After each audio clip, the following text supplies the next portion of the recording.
I'm very excited about doing Attila here, and I had the opportunity when I wanted to present John Relyea in a major part, going over a lot of roles that really featured basses. And when I heard the recording of Attila, recorded by Riccardo Muti, I was really stunned by it. It's really a breathtaking opera in many ways. And it's not just the bass part. Odabella is the one female character in it. However, there is a bass, the bass Attila, a tenor, and a baritone. And every one of them has an important aria. In our tenor role, Antonello Palombi, who is sung here, Manrico, Canio, several other parts. Odabella is an unbelievably difficult part. And we're very fortunate because Lucrecia Garcia, who's going to sing it here, sang this role at La Scala and won such enormous support from the La Scala public and the Milan press. People from all over Europe, general directors, came and hired her for roles in their theater. The baritone part is taken by Marco Vertagna, a very important Italian singer who I've tried to get here for several years. I think he will do a wonderful job for us. This opera doesn't really deal with history. It's a wonderful story, and I think that's one of the reasons why we can move it around, because it is today, with so much war going on and so much guerrilla warfare going on, that it makes a lot of sense, I think, to make it dealing with that.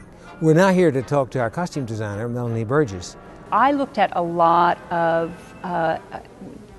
in the last 2 centuries really, of warfare and the sort of eclectic guerrilla warfare that's going on all over the world. A lot of that research brought us to this great sort of evocative feel of what we'd like this to look like on stage. There's an attempt to want this to be modern, accessible, but also have that feeling of the danger that's involved with that, and I think that you can really get that when you place it in a modern era. It's really great Verdi. It's exciting.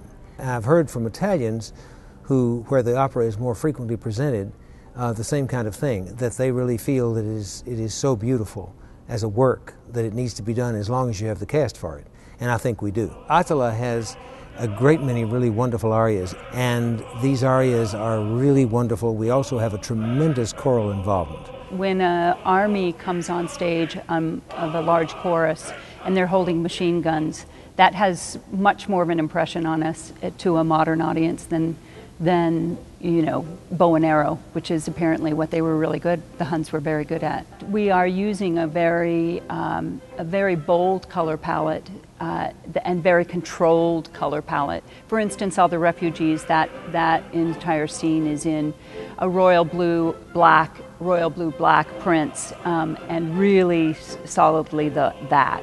And so we really want to illustrate that this is a very earthy,